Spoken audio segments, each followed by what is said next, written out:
मैं डॉक्टर कोमल, SM college Hindi विभाग। आज हम लोग प्रेमाख्यानक काव्य परंपरा और मलिक मोहम्मद जायसी के बारे में चर्चा करेंगे। अमीर खुसरो ने मुसलमानी राजत्व काल के आरंभ में ही हिंदू जनता के प्रेम और विनोद में योग देकर भावों के परस्पर आदान प्रदान का सूत्रपात किया था, पर अलाउद्दीन के कट्टरपन और अत्याचार के कारण दोनों जातियां एक दूसरे से खिंची सी रही। उनका हृदय ना मिल सका। कबीर की अटपटी वाणी ने भी दोनों के दिल साफ ना कर पाए। मनुष्य के बीच जो रागात्मक संबंध है उसके द्वारा व्यक्त ना हुआ। अपने नित्य के व्यवहार में जिस हृदय साम्य का अनुभव मनुष्य कभी कभी किया करता है, उसकी अभिव्यंजना उससे नहीं हो पाई। जिस प्रकार दूसरी जाति या मत वाले के हृदय हैं, उसी प्रकार हमारे भी हैं। जिस प्रकार दूसरों के हृदय में प्रेम की तरंगें उठती हैं, उसी प्रकार हमारे हृदय में भी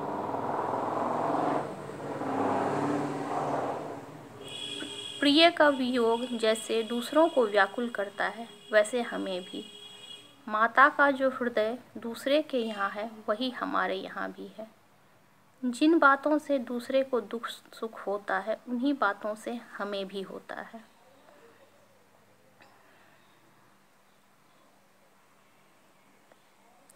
इस तथ्य का प्रत्यक्षीकरण कुतुबन, जायसी आदि की प्रेम कहानी के द्वारा कभी हुआ।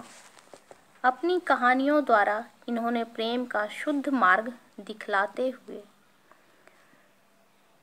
उन सामान्य जीवन दशाओं को सामने रखा जिसका मनुष्य मात्र के हृदय पर एक सा प्रभाव दिखाई पड़ता है। हिंदू हृदय और मुसलमान हृदय आमने सामने करके अजनबीपन मिटाने वालों में इन्हीं का नाम लेना पड़ेगा।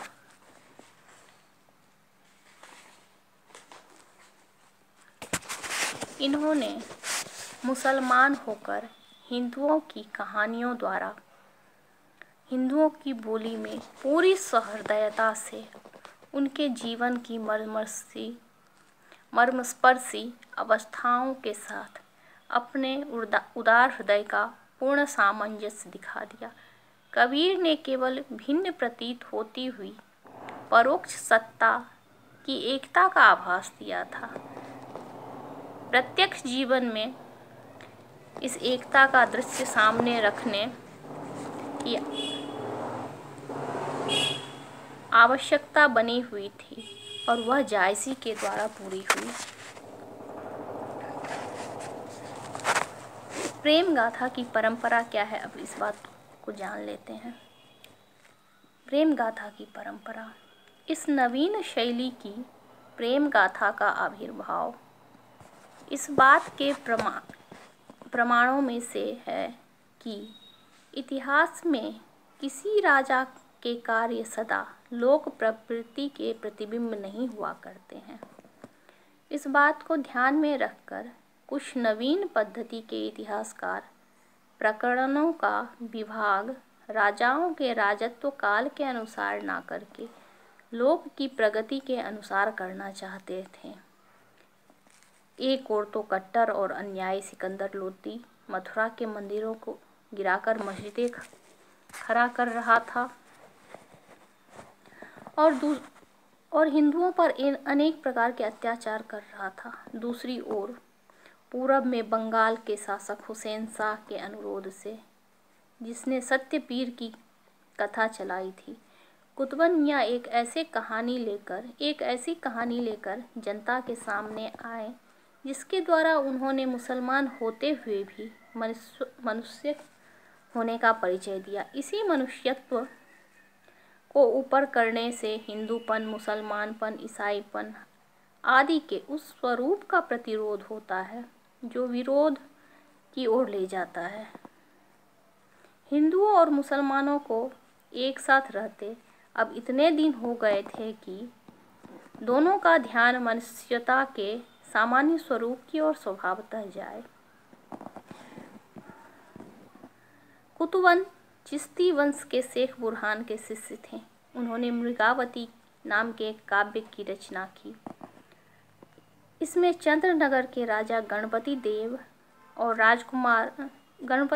के राजकुमार और कंचन नगर के राजा रूप मुरार की कन्या मृगावती की प्रेम कथा है। विक्रमादित्य और उषा अनिरुद्ध की प्रसिद्ध कथाओं को छोड़ देने से 4 प्रेम कहानियां जायसी के पूर्व लिखी गई थी। इसमें मृगावती की एक खंडित प्रति का पता नागरी प्रचारणी सभा को लग चुका है। मधुमालती की भी फारसी अक्षरों में लिखी हुई एक प्रति मिली है। चतुर्भुज दास कृत मधुमालती की कथा भी उल्लेखनीय है। मुग्धावती और प्रेमावती का अभी तक पता नहीं चला है। ये सारी चर्चा मैं प्रेमाख्यानक काव्यों की कर रही हूँ, जिनका की नाम मिला है लेकिन पूरी प्रति नहीं मिल पाई है। जायसी के पीछे भी प्रेम कथा की यह परंपरा कुछ दिनों तक चलती रही। गाजीपुर निवासी शेख हुसैन के पुत्र उस्मान ने भी चित्रावली लिखी, जिसमें नेपाल के राजा धरणीधर के पुत्र सुजान और रूपनगर के राजा रत्नसेन की कन्या चित्रावली की प्रेम कहानी है। भाषा इसकी अवधि होने पर भी कुछ भोजपुरी का अंश लिए हुए है। दूसरी पुस्तक नूर मोहम्मद की इंद्रावती है। इन प्रेम गाथा काव्यों के संबंध में पहली बात ध्यान देने की यह है कि इनकी रचना बिल्कुल भारतीय चरित्र काव्यों की सर्गबद्ध शैली पर न होकर फारसी मसनवियों के ढंग पर हुई है, जिसमें कथा सर्गों या अध्यायों में विस्तार के हिसाब से विभक्त नहीं होती, बराबर चलती रहती है। केवल स्थान स्थान पर घटनाओं या प्रसंगों का उल्लेख शीर्ष के रूप में रहता है। मसनवी के लिए साहित्यिक नियम तो केवल इतना ही समझा जाता है कि सारा काव्य एक ही मसनवी छंद में हो, पर परंपरा के अनुसार उसमें कथारंभ के पहले ईश्वर स्तुति, पैगंबर की वंदना अथवा उस समय के साहे वक्त या राजा की प्रशंसा होनी चाहिए। ये सारी बातें पद्मावत, इंद्रावत, मृगावती इत्यादि में पाई जाती है। दूसरी बात यह ध्यान देने की है कि यह सब प्रेम कहानियाँ पूर्वी अर्थात अवधी भाषा के एक नियत क्रम के साथ चौपाई और दोहे में लिखी गई है। जायसी ने 7-7 चौपालियों के बाद एक दोहे का क्रम रखा है। जायसी के पीछे गोस्वामी तुलसीदास जी ने अपने रामचरितमानस के लिए यही दोहे चौपाई का क्रम ग्रहण किया है। चौपाई और वरवय तो एक प्रकार से अवधी भाषा के अपने छंद हैं। इनमें अवधी भाषा का सौष्ठव मिलता है। उदाहरण के लिए लाल कवि के छत्र प्रकाश, पद्माकर के राम रसायन इत्यादि। तीसरी बात यह ध्यान देने योग्य है कि इस शैली में प्रेम कहानियां मुसलमानों के द्वारा लिखी गई है। इन भावुक और उदार मुसलमानों ने इनके द्वारा मानो हिंदू जीवन के साथ अपनी सहानुभूति प्रकट की है। यदि मुसलमान हिंदी और हिंदू साहित्य से दूर न भागते, इनके अध्ययन का क्रम जारी रखते, तो उनमें हिंदुओं के प्रति सद्भाव की वह कमी न रह जाती जो कभी कभी दिखाई पड़ती है।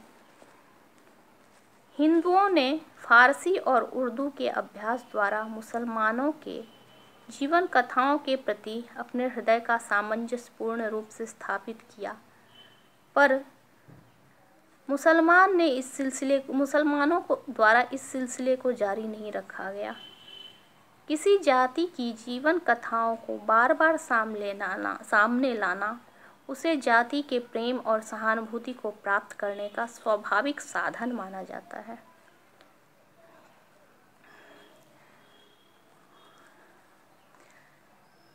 और इस रूप में हम पद्मावत को जब देखते हैं तो वह अपने समस्त कसौटी पे खरी उतरती है।